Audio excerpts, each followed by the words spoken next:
ഇതിനൊരു പ്രശ്നം എന്താണെന്ന് വെച്ചിട്ടുണ്ടെങ്കിൽ നാട്ടിൽ ഇത്തരത്തിലൊരു തട്ടിപ്പ് നടക്കുന്ന സമയത്ത് അതിൽ സ്വാഭാവികമാണ് രാഷ്ട്രീയ പാർട്ടി നേതാക്കൾക്ക് പരിപാടികൾ സംഘടിപ്പിക്കപ്പെടുന്നു. ഇപ്പോൾ ഈ പറയുന്ന പ്രമീള ഗിരീഷ് കുമാർ ആ നാട്ടിലെ കൗൺസിലറായിരുന്നു.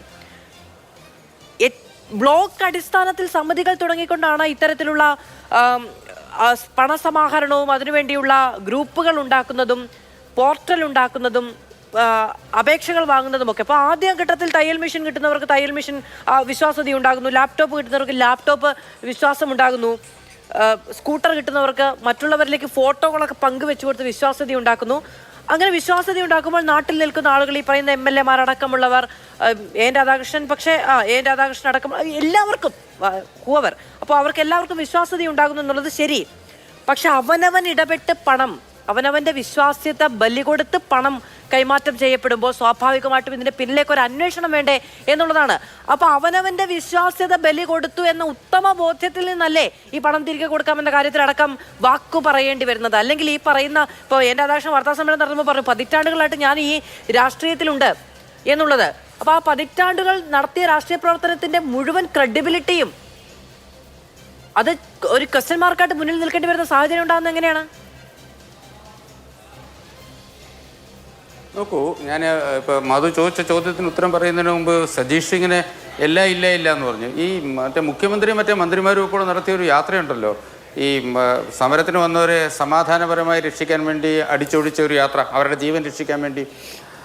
ആ യാത്രയിൽ പിരിവൊന്നും നടത്തിയിട്ടില്ല, എല്ലാം സ്പോൺസറാണെന്നാണ് പറഞ്ഞത്. ഈ 7 ലക്ഷം രൂപ ആ യാത്രയ്ക്ക് കൊടുത്തു എന്നാണ്. അത് സ്പോൺസർഷിപ്പ് ആയിക്കൂടായൊന്നും ഇല്ലല്ലോ, ഇല്ല എന്ന് പറയാനൊന്നും പറ്റത്തില്ലല്ലോ. കാരണം ആരൊക്കെയാണ് സ്പോൺസർ ചെയ്തതെന്നുള്ളത് കൃത്യം ആർക്കാണ് പറയാൻ വെക്കുന്നത്.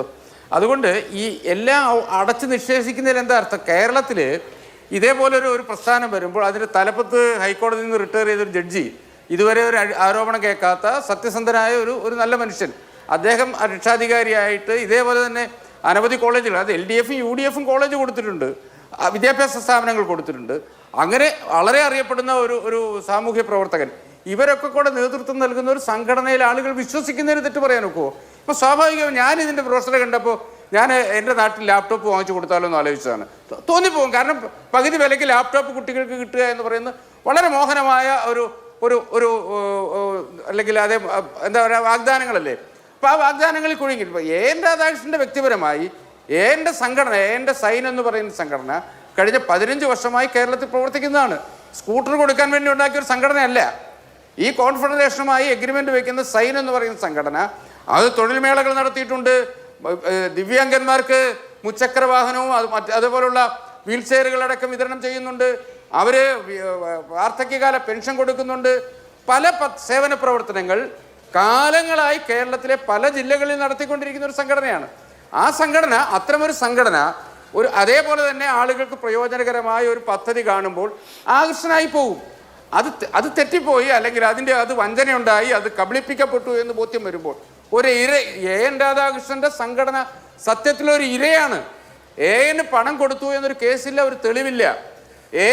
എന്റെ സംഘടനയ്ക്ക് ഈ അനന്തകുമാർ അല്ലെങ്കിൽ അനന്തകൃഷ്ണൻ ഏതെങ്കിലും രൂപ കൊടുത്തു, സീഡ് സൊസൈറ്റിയിൽ നിന്ന് അങ്ങോട്ട് വാങ്ങിച്ചു എന്നൊരു കേസില്ലല്ലോ.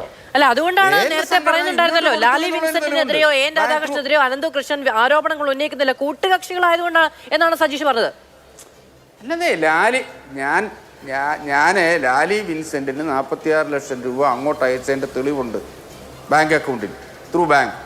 അത് ലീഗൽ അഡ്വൈസിനാണോ അല്ലയോ എന്നുള്ളതൊക്കെ രണ്ടാമത്തെ കാര്യം. ഇത് അന്വേഷിക്കണമെന്നേ. കേരളം എങ്ങനെയാണ് ഇങ്ങനെ കാലങ്ങളായി ഓരോ സമയത്തും ഇങ്ങനെ വഞ്ചിതരാകുന്ന ഒരു സമൂഹമായി മാറുന്നത്? ഇവിടെ നമ്മൾ മാഞ്ചിയത്തിൻ്റെ ആട് കൃഷി, ഏതൊക്കെ കൃഷികൾ, അത് പണ്ട് അയ്യപ്പ ഏജൻസീസ് എന്ന് പറഞ്ഞുകൊണ്ട് പൈസ 1/3 പൈസ അടച്ചാൽ 3 മാസം കഴിഞ്ഞ് സാധനം തരുന്നു. ഓരോ വർഷവും ഓരോ തട്ടിപ്പുകളാണ്. കേരളം മാത്രമൊന്നുമല്ല. ഇപ്പൊ നമ്മുടെ ആഭ്യന്തര വകുപ്പ് നേരിട്ട് ഒരാളെ ഫോൺ വിളിക്കാൻ കഴിയാത്ത തരത്തിൽ പറയുന്നില്ലേ, ഡിജിറ്റൽ അറസ്റ്റ് ഉണ്ടാകുന്നു, രാജ്യവ്യാപകമല്ലേ, ഉണ്ടാവുന്നില്ലേ? ഞാൻ കേരള ഹൈക്കോടതി ജഡ്ജി അടക്കം കാശ് പോയത് ഇവിടുന്നാ. അതാ പറഞ്ഞത്. അപ്പോ തട്ടിപ്പിന് അങ്ങനെ കേരളം എന്നൊന്നുമില്ല, എല്ലായിടത്തും ഉണ്ട്. ഞാൻ തുടക്കത്തിൽ പറഞ്ഞു, നമ്മൾ എല്ലാവരും പറ്റിക്കാൻ തയ്യാറായി നിൽക്കുകയാണെന്ന്. സ്വാഭാവികമാണ്. മാധു, തട്ടിപ്പിന്റെ ഇരകൾ, വ്യാപകമായി തട്ടിപ്പിന് ഇരകളാക്കപ്പെടുന്നവരെ കുറിച്ചാണ് ഞാൻ പറയുന്നത്. എന്തുകൊണ്ട് ഇങ്ങനെ വരുന്നു എന്നുള്ള കാലങ്ങളായി. അപ്പൊ സ്വാഭാവികമായി കേരളത്തിലെ അത്തരം കാര്യങ്ങളെ കുറിച്ചുള്ള ഇങ്ങനെ നടക്കുന്ന, ഇപ്പോൾ പകുതി വിലയ്ക്ക് സ്കൂട്ടർ വ്യാപകമായി കൊടുക്കുന്നു എന്നൊരു പ്രചരണം ഉണ്ടാകുമ്പോൾ അതിന്റെ യാഥാർത്ഥ്യത്തെക്കുറിച്ച് അതിന്റെ നടപടികളെക്കുറിച്ച് ഒരു അന്വേഷണം ഉണ്ടാവണ്ടേ?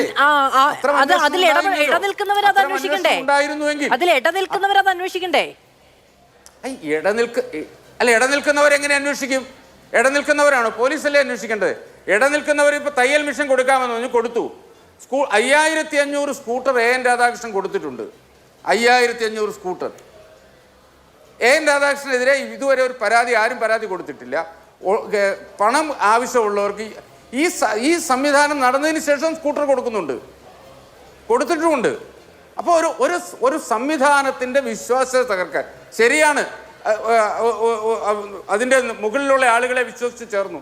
10,60,000 രൂപ മേടിക്കുന്നു, അതിലൊരു 1000 രൂപ കൊടുത്തിട്ടുണ്ടെങ്കിൽ ഈ പറയുന്ന സ്കൂട്ടർ ബുക്ക് ചെയ്യാൻ പറ്റും ഏതെങ്കിലും ഒരു ഏജൻസികളിൽ. അതിന്റെ ഒരു പേപ്പർ കൂടി വാങ്ങി വെക്കുക എന്ന് പറയുന്ന ഒരു ഉത്തരവാദിത്വമല്ലേ? അങ്ങനെ ഒരു സ്കൂട്ടർ ബുക്ക് ചെയ്യുന്നു. ഇതൊക്കെ ചിന്തിക്കേണ്ടത് ആരാണ്? ഇതിന്റെ ഉത്തരവാദിത്വം ഏറ്റെടുക്കുന്നവരല്ലേ? അതിലൊരു 1000 രൂപ കൊടുത്തിട്ടുണ്ടെങ്കിൽ ചെയ്യാൻ കഴിയുന്നതാണ്. അപ്പൊ എങ്ങനെയാണ് ഒരു ഏജൻസിയിൽ ബുക്ക് ചെയ്യുന്നുണ്ട്, അവരുടെ കമ്മിറ്റ്മെന്റ് ഉണ്ട്, ഒന്നുമില്ല.